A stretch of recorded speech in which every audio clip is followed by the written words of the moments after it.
Selamat datang di Taji Api, selamat datang di rumah kita. Halo, Assalamualaikum warahmatullahi wabarakatuh. Rekan Sohobi, saudara-saudara Taji Api, di mana saja rekan-rekan dan saudara-saudara berada. Semoga dalam keadaan sehat dan selalu dalam keadaan sejahtera. Amin ya robbal alamin. Pada hari ini suasana cerah, kita masih di kandang ayam yang rumputnya sudah sangat tinggi. Memang akhir-akhir ini hujan turun sangat deras sekali ya, sehingga rumputnya cepat tinggi dan kita juga malas bersihin rumputnya. Oke, pada obrolan kita hari ini kita masih ngobrol tentang hobi. Kalau di video yang lalu kita bercerita bagaimana hobi bisa menghancurkan dan menguntungkan di satu sisi lain, pada hari ini kita akan ngobrol tentang kelucuan hobi. Mungkin video ini saya khususkan untuk kaum ibu, untuk kaum istri, atau untuk perempuan-perempuan. Pernah dengar istilah daripada minta izin, lebih baik minta maaf.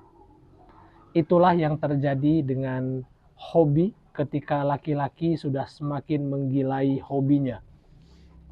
Jadi di sisi ini ada romantismenya, di sisi lain ada sedikit kebohongan, dan di sisi lain juga ada sedikit kelucuan. Jadi sedikit-sedikit, tetapi hal ini akan menjadi ledakan besar kalau kita tidak tahu diri dan kita tidak tahu batas. Pengertiannya begini, banyak sekali kita lihat bapak-bapak atau kaum pria dalam menjalankan hobinya itu sedikit berbohong dengan pasangannya, dengan istri biasanya.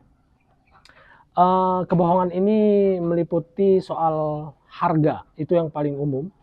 Jadi jangan aneh kalau beli sesuatu itu harganya 2 juta ngakunya 200, atau bahkan belinya 5 juta ngakunya 250.000. Di satu sisi ini baik karena si bapak bisa menjalankan hobinya dengan aman dan tentram. Dengan catatan, sekali lagi, wajib harus tahu diri dan tahu batas. Karena apa? Karena yang dilakukan bapak-bapak adalah membohongi pasangannya. Bayangkan kalau ini terjadi terus-menerus dengan kondisi keuangan keluarga yang tidak stabil, maka akan besar sekali efeknya. Itu kalau kita lihat dari sudut pandang yang merugikan. Beda cerita kalau memang si bapak-bapak uangnya banyak gitu ya, dan punya pos sendiri untuk menjalankan hobinya.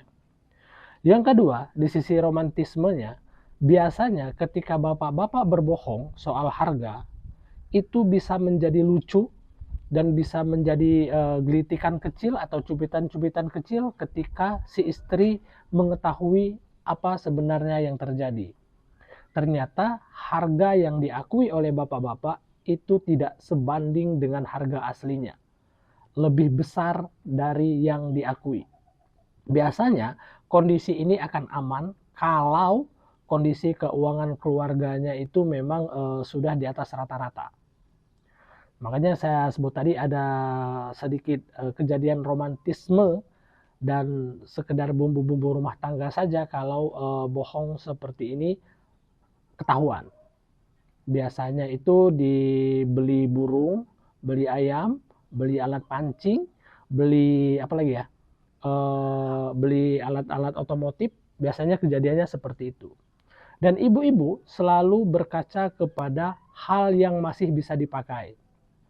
Misalnya kalau bapaknya beli alat pancing yang untuk air tawar, misalnya sudah punya yang untuk air tawar, tiba-tiba beli alat pancing lagi yang untuk pancing laut, tentu speknya berbeda dan harganya akan tinggi. Ibu-ibu pasti melarang. Karena apa? Karena berasumsi bahwa semua alat pancing itu sama.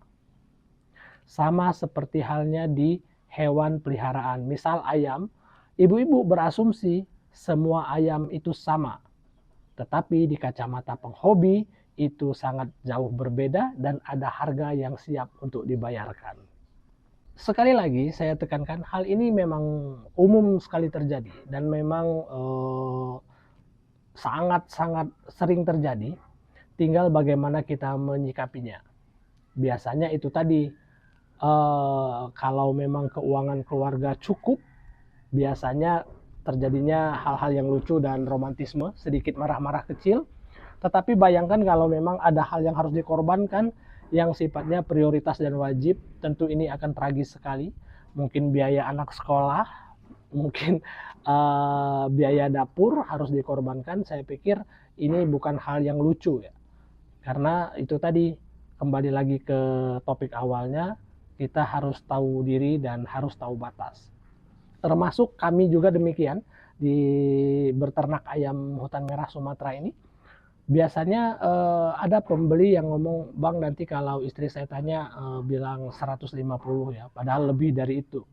Sebaliknya saya juga demikian. Biasanya kalau beli bahan itu saya bilang ke istri dengan sedikit rayuan, "Kita beli mahal nggak apa-apa, nanti anaknya bisa kita jual bisa lebih mahal lagi dan keuntungannya bisa berlipat ganda." Kadang-kadang istri tahu, tapi kecenderungannya pura-pura tidak tahu karena biar aman semuanya.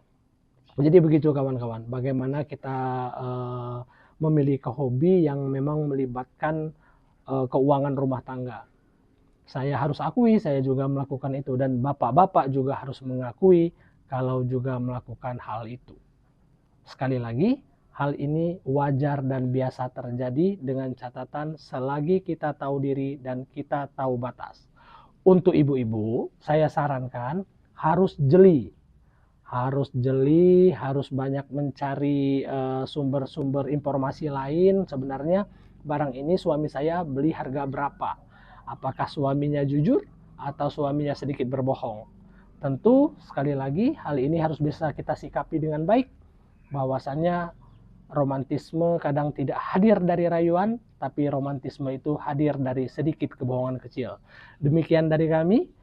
Salam untuk keluarga, salam hangat membara dari kami Taji Api. Assalamualaikum warahmatullahi wabarakatuh.